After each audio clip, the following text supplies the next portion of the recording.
We're back here at the InfoWarrior, slashing through the lies and disinformation. That's right, live, 9 to midnight Central Time over at PrisonPlanet.tv and Infowars.com, 5 nights a week. We're jumping through your calls. Let's go to Zeus in Tennessee. Zeus, you're on the line. Greetings, Rosalind and Jason and fellow InfoWarriors. I got a couple of questions for Rosalind, but first I just wanted to note something about the National Guard helicopters hunting marijuana. Mm-hmm. You mentioned it was just in Utah, but actually that's Utah and Nevada is what I said, but it might be. Right. Is it going to be nationwide for real? It's been nationwide since about 1989. Congress authorized the National Guard to conduct drug surveillance operations in a. So are you just telling me that this was like legislation that's been around and now they're just announcing it? Kind of that deal? No, I've physically seen the helicopters flying over my house. You can Google National Guard Counter Drug Task Force. Mm-hmm. There's one for every state. Okay. They use the OH-58 Kiowa helicopter. They got thermal imaging. They can see inside your house, long-range cameras. All right, man. I'll definitely check it out. Support.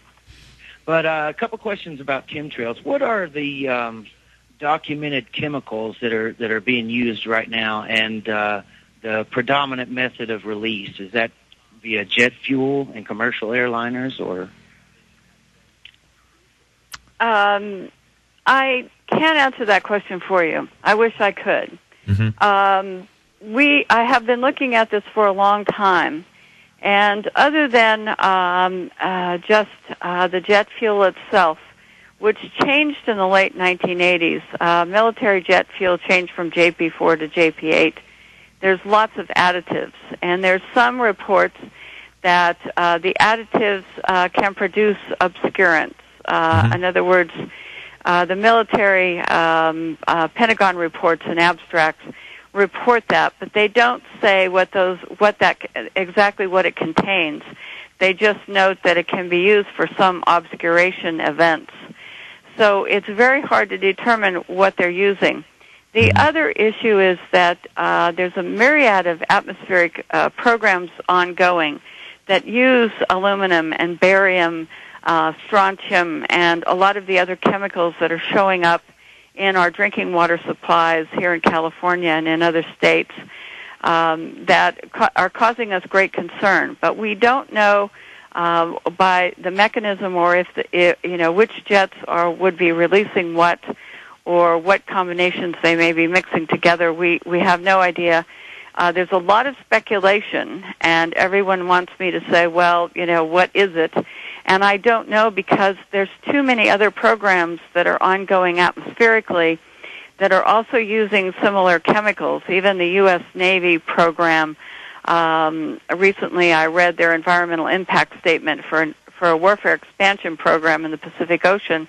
And when I read it, I saw that entire list of suspect chemicals as being used in part of the Navy warfare expansion program, and in some of their testing that's ongoing now.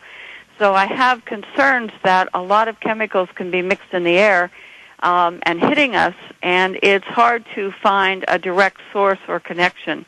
So I can't answer that question for you. I'm sorry. Anything else, Zeus? No, but thank you very much for your time. All right, thank you. Let's jump to Ken in New York. Ken, you're on the line. Yes, Jason and Rosalind. Mm-hmm. You know what, Ken? Just hold over. We'll hold you over to the next segment. We got Rosalind for another 30 minutes. I also want to get into, I had a caller earlier in the week try to claim that, the difference between the chemtrails and the contrails was just the height that these planes were at, and it was the atmospheric conditions that were causing them to stay in the air. I want to know if that's a possibility. On the other side with Rosalind Peterson, CaliforniaSkywatch.com, Infowars.com, and, of course, PrisonPlanet.tv. All right, folks, we're back. We're going to go to Ken, Scott, Stephen, and others. But first, I kind of want to get that response. I had this guy call in to my show last week telling me that chemtrails weren't real and that the only difference between a traditional chemtrail and what's going on in the skies now is the height at which they're being put up and the atmospheric conditions. Could that be a possibility, Rosalind? It can be a possibility because Contrails are produced. You have contrails who, in other words, release this water vapor, which is actually a greenhouse gas, and it's one of the things that aggravates global warming. However, I'm clearly of a mind that we're seeing flights over San Francisco and other areas that are flying much lower. That San Francisco, Marin County, many areas where the jet flights couldn't possibly be as high at 30,000 feet, that they're considerably lower, and we're seeing the persistency even from lower flying jets. So I think that they can produce this phenomenon at lower altitudes, this persistency, because a lot of times in the summertime here, I even took a small plane up, and what happened in Ukiah was that the jets had come through and flown very low over Ukiah, and there was no storm system. As this was in Ukiah, the temperature was about 90 degrees, and when we flew up, it was really interesting because we flew into the clouds made by those jets, and it was like dry, it was cloud-like, but it was almost like a dry powder that we were flying through. And we had the windows open, and we could just fly through. So you would see this stuff dropping down, and then we would just fly right through it.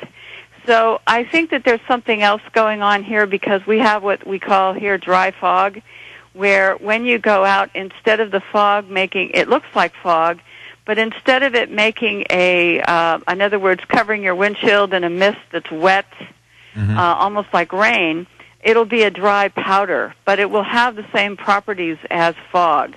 So we really feel that there's something else going on, and that they're releasing something else that is creating almost a look-alike phenomenon to real fog. And these man-made clouds are quite different in composition than the real ones that we see less frequently now. All right, Ken, you're up. Yes, thank you, Jason. This concern about the manipulation of weather, this always concerned me. But, I've been living here in Prattsburg, New York for 2 years now. And I've been a lot of friends with the farmers and everything. And this strikes me because this past weekend, we took a ride around and inspected, the marshlands and wetlands. It's mostly wetlands around here.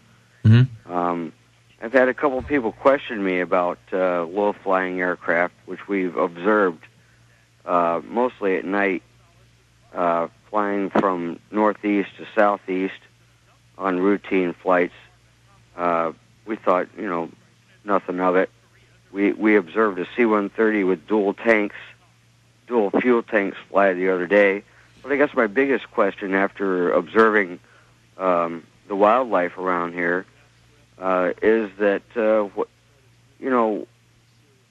what Rosalind would comment on would be to look for an increase of insects, or because we've seen already. Well, what can we look at in the animal kingdom and the ecosphere to detect this type of thing? Is that what your question is, Ken? We'll hold Ken over and try to clear it up on the other side. We got Rosalind Peterson, another 25 minutes. It's the InfoWarrior with Jason Bermas, PrisonPlanet.tv, Infowars.com.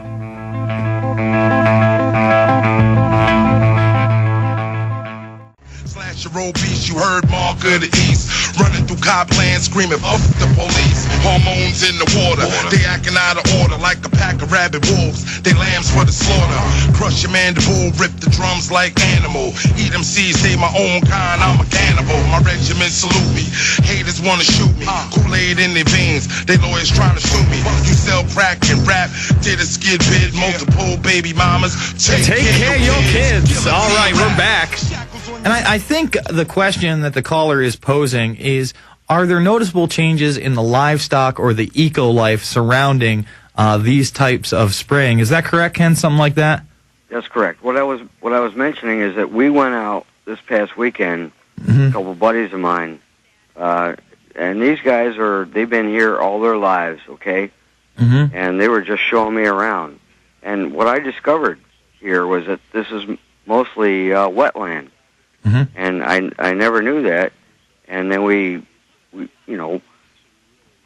calculated that, and we're observant.